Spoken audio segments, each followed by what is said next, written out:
আসিফ মাহমুদ সজীব ভুঁইয়া স্থানীয় সরকার উপদেষ্টা না হতেন, তাহলে বাংলাদেশে আইনের শাসন বলতে কোনো শাসন থাকতো না। কেন বলতেছি? এটা এই জন্য যে অন্য যে কোনো দুর্বল চিত্তের ব্যক্তি যদি এই মন্ত্রণালয়ে থাকতো, এমনকি হাসান আলী সাহেব যদি থাকতো, তাহলে সমস্ত আইনকে ওভারলুট করে হুম জনাব ইশরাক সাহেবকে মেয়র ঘোষণা করা হতো। কিন্তু কোন আইনের ভিত্তিতে পড়ে না বিধায় আসিফ মাহমুদ সজীব ভুঁইয়া এবং তার মন্ত্রণালয় এবং স্থানীয় সরকার বিভাগ এটাকে শক্তভাবে দমন করতে পারছেন যে আমরা আইনের শাসনের বাইরে কোনো কিছু করব না। পেট্রোলিয়াম কোম্পানির ডিজি বানানোর জন্য 200 কোটি টাকা নিয়ে আসে, তারপরে ওয়াসার এমডি বানানোর জন্য 10 কোটি টাকা নিয়ে আসে, তারপর হচ্ছে এনবিআর এর চেয়ারম্যান হওয়ার জন্য 300 কোটি টাকা নিয়ে আসে।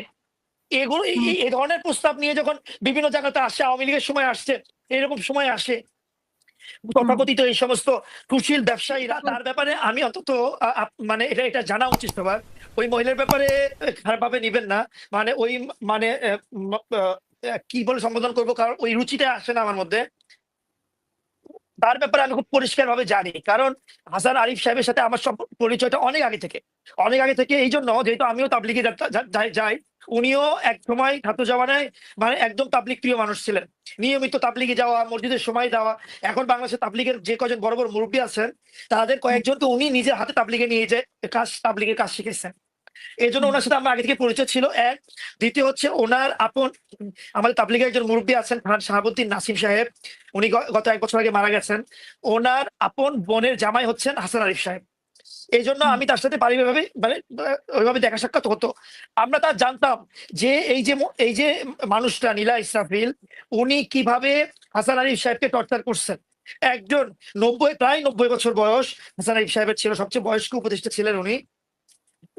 ওনাকে একটা খারাপ কেস দিয়ে ওনার যে মানসিকভাবে ট্রমায় দেওয়া হয়েছিল, অথচ মানে উনি কিরকম মানুষ আমার পারিবারিক ভাবে জানি। তো নীলা ইসরাফিলের পারিবারিক অবস্থা আমার জানা আছে। এটাকে দিয়ে আমাদের ভাই সরোর তুষারের অন্য কিছু সামনে আসবে কিনা, তার অন্য কোনো সমস্যা আছে কিনা, এটার ব্যাপারে আমি জানি না। তার কারণ তার সাথে আমার এই 5ই আগস্ট পরবর্তী পরিচয়, এবং হচ্ছে এক প্ল্যাটফর্মে কাজ করার কারণে পরিচয়, এর আগে ভাই আমার পরিচয় ছিল না। যদিও সে রাষ্ট্র সংস্কারের জন্য কাজ করতো, রাষ্ট্র সংস্কারের জন্য সংগঠন একটা ছিল কাইম ভাইদের, সেইটা হিসেবে তাকে দেখছি, কিন্তু আমার সাথে ওরকম পরিচয় ছিল না। কিন্তু পরবর্তীতে পরিচয় যেভাবে হয়েছে, তো তাকে যেভাবে দেখছি এই ধরনের কোনো কিছু হওয়া সম্ভব না। এটা নীলা ইসরাফিলের একটা কাণ্ড, যেটা সে পরিবারের মধ্যেও করে রাখছে। কিন্তু উনি তো অনেক প্রমাণ দিয়েছেন মানে হাসান আরিফের ব্যাপারে, সেটা হাস্যকর অনেক হাস্যকর প্রমাণ এগুলো, হাস্যকর প্রমাণ এগুলো, একটাও কোনো দলিলযোগ্য প্রমাণ না। এটা আপনার মতো ইনভেস্টিগেশন জার্নালিস্ট যারা আছেন তারা দু একটা জিনিস দেখলে এখন বুঝতে তুষারের পারবেন। ব্যাপারেও অনেক প্রমাণ হাজির করেছেন অনেকভাবে। আপনি অসুস্থ হয়ে গেলেন, আপনি নাগরিক পার্টির অফিসে আসলেন, মানে খারাপ ভাবে নেবেন না। আপনি আপনার আপনার উদাহরণটা দিয়ে আপনি এবং আমার উদাহরণ দিই। আপনি আসলেন নাগরিক পার্টির অফিসে আমাদের সাথে সৌজন্য সাক্ষাৎ করতে বা কোনো একটা বিষয় আলোচনা করতে, কারণ আমাদের অফিসে তো সবাই আসে, একজন রিক্সাওয়ালা থেকে শুরু করে বিভিন্ন ধরনের অফিসাররা, আপনি ব্যবসায়ীরা এসে এই সমস্যা ওই সমস্যা, আমি বৈষম্য হিসেবে এগুলো বলতে আসে। হুম হুম সে আসছিল, সেখান থেকে সোলারটি খবর আপনি বলেন, আপনাকে যদি আমি হাসপাতালে নিয়ে যাই, যে আমি বা কেয়ার অফ লেখছে, হুম সরি মাফ করবেন, ওই জায়গাতে যদি কারো নাম না লিখে চিকিৎসা শুরু করবে, স্বাভাবিক একটা কথা। আউটডোরে, বাংলাদেশের আউটডোরে রোগীর নামের সাথে কি আরো একটা নাম লিখতে হয়। সেটা সারোয়ার তুষার অজান্তেই তার নাম লিখছে, যেহেতু সে খুব গুরুত্বের সাথে একটা মহিলা আসলো, কি সমস্যা হলো, নিয়ে গেছে। তো এটা কি তার এই সরলতার সুযোগগুলো, আমি একটা কথা আপনাকে বলছি, আমাদের এনসিপির এই ছেলেগুলো খারাপভাবে নিবে না, ছেলেগুলো এই জন্য বলতেছি, তাদের সরলতাকে, তাদের এই ছেলে মানুষকে হাতিয়ার বানানো হচ্ছে। এই তার অজান্তে একটা নাম লিখলো, এখন তাকে আমার স্বামী হিসেবে পরিচয় দিচ্ছে। হুম অবান্তর। মানে আচ্ছা এই ধরনের কথা তো বলার আগে সামান্য লজ্জা থাকা দরকার। মানে হাসান আরিফ কখনো এই বিষয়ে আলোচনা করেছে কিনা, যেহেতু আপনি বলছেন যে তবলিগের খাতিরে ওনার সাথে অনেক ক্লোজ ছিলেন। জি, জি, জি, জি, আমার সাথে কথা হয়েছিল। সে নিয়ে তো উনি খুবই মানসিক ট্রমায় ছিলেন, এবং উনি মানে মানে অনেক কথা, উনি 60, আমি যদি ভুল না করি 59 অথবা তারও আগে থেকে কলকাতা হচ্ছে ইয়াতে হাইকোর্টে প্র্যাকটিস করতেন। 11 বছর উনি কলকাতা হাইকোর্টে প্র্যাকটিস করছেন এবং বড় বড় ব্যারিস্টারদের সাথে। এবং এ কে ফজলুল হক, হোসেন শহীদ সরওয়ার্দী, ওনাদের সাথে উনি কাজ করছেন এবং আরো অন্যান্যরা সাথে ওনাদের সাথে কাজ করছেন। এরপরে উনি বাংলাদেশের হাইকোর্টে এসেছেন, কাজ করছেন। ওনার দীর্ঘ সময় প্রায় পুরো লাইফের প্রায় 60 বছর উনি এই মানে আইন বিভাগের জন্য কাজ করছেন। বাংলাদেশের সম্মানিত অ্যাটর্নি জেনারেল ছিলেন, আরো অন্যান্য দায়িত্বে উনি ছিলেন। এর আগের তত্ত্বাবধায়ক সরকারেরও উনি হচ্ছেন ধর্ম জি বিষয়ক উপদেষ্টা ছিলেন, এটা আপনি জানেন। কিন্তু এবার দায়িত্ব পাওয়ার পরে উনি আনমনে ছিলেন। কোনো একদিন তার পারিবারিক কোনো একটা অনুষ্ঠানে আমার ওখানে উপস্থিত ছিলাম এবং উনি খুব আফসোস নিয়ে বলছেন যে উনি এই ট্রমাটা সহ্য করতে পারছেন না। উনি এটাকে ভালোভাবে নিচ্ছেন না। উনি এটা বলছেন এবং আমি এটা শুনছি এবং উনি আমাকে বলে, দেখো আমরা একটা পরিবর্তনের মধ্যে যেতে চাই, কিন্তু আমি তো মানসিকভাবে স্থির হতে পারি না এই সমস্ত বিষয়গুলো যখন ঘটতেছে। উনি সম্মানিত ব্যক্তি ছিলেন, কিন্তু ওনার নামে যখন এই ধরনের বিষয় আসবে, যেমন আমি আমার ব্যাপারে যেটা আপনি বললেন, পারসেপশন যেটা বাইরে আছে, এই টাকা পয়সা, দুর্নীতি, এটা সেটা, আমার নিজেরও তো খারাপ লাগে, আমার ফ্যামিলির খারাপ লাগে। অনেকে জিজ্ঞাসা করে, তো উনি তাহলে এত বড় একজন ব্যক্তি হয়ে, সম্মানিত ব্যক্তি, উনি কিভাবে সহ্য করবেন এই বুড়া বয়স্ক মানে একটা মানুষ, তার ব্যাপারে এই ধরনের ক্লেম দেওয়া হচ্ছে। জি, সেটা যাই হোক, আমি শেষ করব। শেষ করার আগে আজকে যে শিরোনাম দিয়েছে হাসকান্ডের নেপথ্যে কি চাঁদাবাজি কিনা, এটি দিয়ে শেষ করব। আপনার কাছে শুনতে চাই, আপনি আসিফ মাহমুদের ব্যাপারে অনেক কিছুই বলেছেন এবং আসিফ মাহমুদের কথা বলতে গিয়ে আপনার এই প্রসঙ্গটা এসেছে হাসান আরিফের ব্যাপারে। সো কেন উনি এই মন্ত্রণালয়টা বেছে নিয়েছেন এবং সেই মন্ত্রণালয় বেছে নিয়েছেন এবং এই মন্ত্রণালয় আসলে অনেক বেশি দাপট, সেই জন্যই উনি বেছে নিয়েছেন অনেকেই বলে। তো আপনাকে এই প্রসঙ্গ দিয়ে শেষ করবো, আসিফ মাহমুদের প্রসঙ্গ।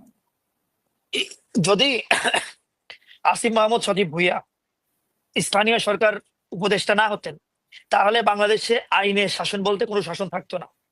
কেন বলতেছি এটা? এই জন্য যে অন্য যে কোনো দুর্বল চিত্তের ব্যক্তি যদি এই মন্ত্রণালয়ে থাকতো, এমনকি হাসান আলী সাহেব যদি থাকতো, তাহলে সমস্ত আইনকে ওভারলোড করে জনাব ইশরাক সাহেবকে মেয়র ঘোষণা করা হতো।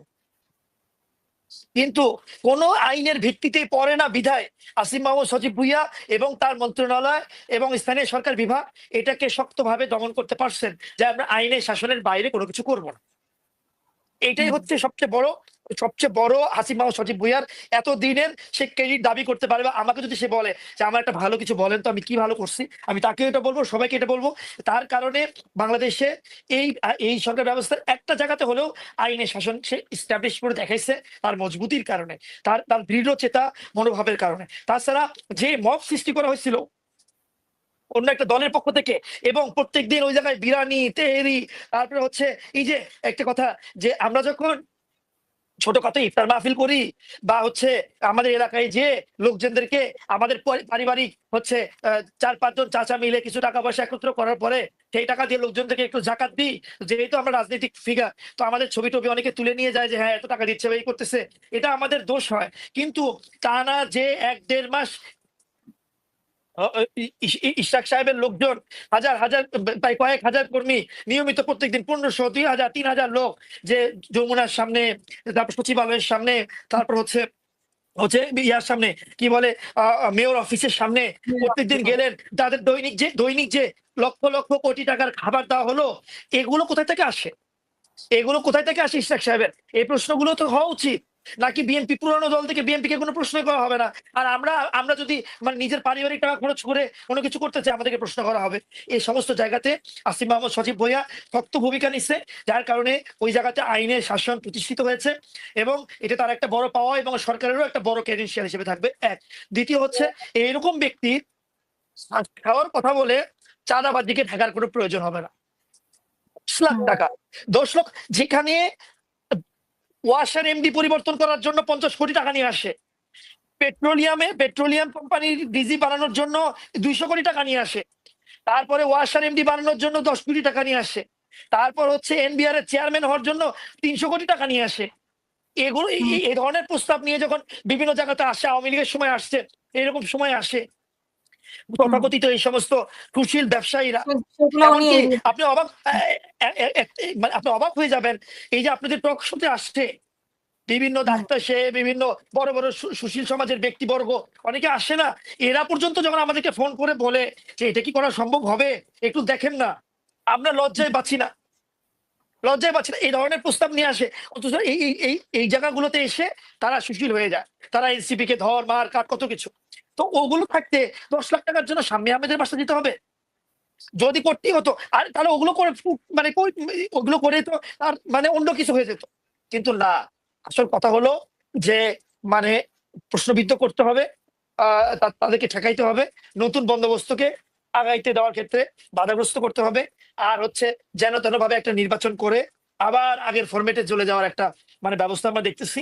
এই জন্য আমরা আমাদের পক্ষ থেকে একটা যে জিনিস আসতেছে সেটা হলো পরিপূর্ণ জুলাই সনদ উইথ নতুন সংবিধান।